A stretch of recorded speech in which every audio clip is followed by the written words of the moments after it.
like there were questions last year. And their defensive coordinator, Rod Marinelli, did a fabulous job last year in putting together a defense. And then you get to this offseason after you win 13 games in the regular season last year, and then the mission for Marinelli is to put together another defense with some different pieces, because they lost so much during the offseason in their secondary. So they've got a younger secondary that they have to try to, play with their defense. So it's going to be a work in progress, no doubt. But I think the Cowboys thinking through all of this was the fact they thought that they could control the game, and they still think they will be able to do this, no doubt, even though, what happened yesterday did happen at Denver. But they feel like part of their winning formula that helps them overcome the deficiencies on defense is that they can control the football and the pace of the game with the running game. Yeah. So when that doesn't happen, it's not like you can really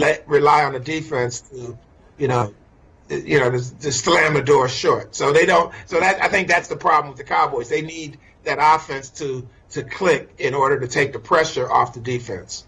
Yeah, everything starts through Zeke in the running game, and that opens everything up for the rest of their game. Is this the blueprint to beat Dallas? And it's easy to say that it's a blueprint. Building that house with the blueprint's a little bit harder, and Denver has one of the best defenses in the NFL, if not the best defense. No doubt. It is definitely, it's definitely one of the blueprints for trying to beat the Cowboys, because, and people will say that in the NFL in any situation, but I think it's really even further highlighted because the Cowboys, have been such a good rushing team with their offensive line and with Elliott. So, that's how you can beat the Cowboys. You shut down the run and you put it on Dak Prescott. But I think the thing that the Cowboys had hoped would emerge this year, and this year is still so young, okay, we're 2 weeks into it, but I think one of the things that the Cowboys had hoped to see, and I know Dak Prescott felt good about it because he told us in training camp that he felt good about being able to take on a bigger role in the passing game. So there may be weeks where Dak Prescott's passing will open up the running, okay? So conventionally speaking, you say, the running game opens up things for the passing game. Well, it can work the other way as well. Dak Prescott, I think, is going to be challenged to show in year 2 that, he could be even more dominant as a passer, and sometimes that can, get them through some situations where the running game is not clicking and maybe where the defense is giving up a bunch of points. Now, 2 teams in LA, does it worry you? Hold up. 27,000 seats for the Chargers. They didn't sell out. And then the official attendance for the Rams was 56,000, but that was less than the amount of attendance for the SC game against Texas. Does that worry you that they can't even get to that level? Yeah, if I'm the NFL, I might be a little bit concerned. Now, obviously, the NFL is looking at Los Angeles as a long-term proposition. So what happens over the first couple of weeks of the season, and it happened in preseason too, I don't think they're going to panic.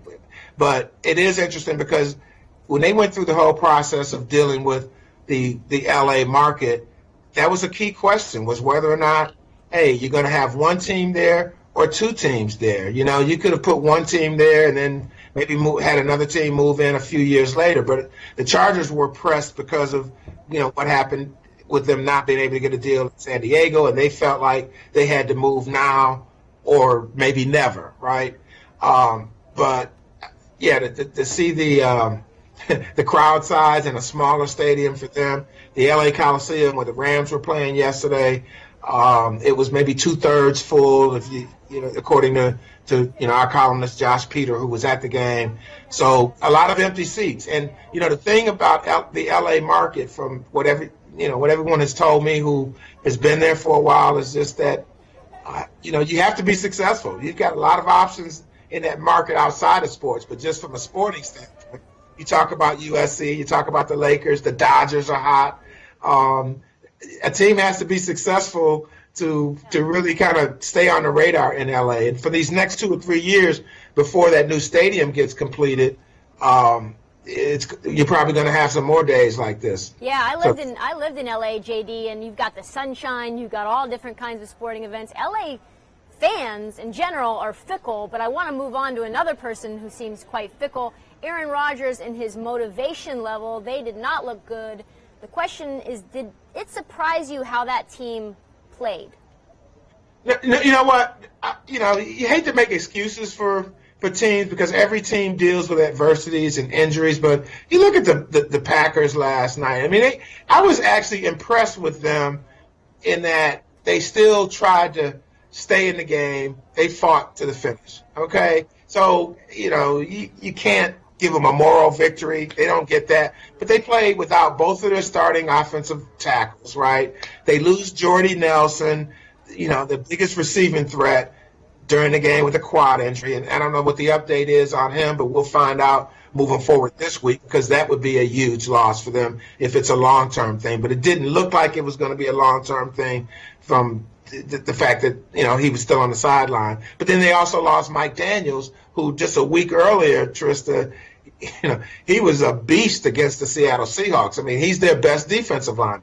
So they were really short-handed, and yet they still kind of stayed in the game. So I think it's too early to push the panic button on the Packers. I think, however, we knew going into this season that, provided that they're healthy enough on offense to, support Aaron Rodgers, that their defense really, has to, play better. And you can do that with the pass rush when you've got Nick Perry and Clay Matthews, but they also have some younger players in the secondary that are healthy now. And if you go back to the championship game last year, that was one of the things that they didn't have then. So, like I said, you hate to make excuses because every team is dealing with injuries. And, we talked about the Patriots a few minutes ago. But, for Green Bay and their defense, you really would like to see them get everybody healthy at some point and see what that can do for them. And, hey, it's a long season, so maybe by the time we get to December, there'll be a different situation. But I say that, and I'm thinking as I talk to us, it's like when the Packers won the Super Bowl a few years ago, they had like 20-something guys on IR. So I guess as long as Aaron Rodgers is not one of those guys on IR, you still have a chance. But all that said,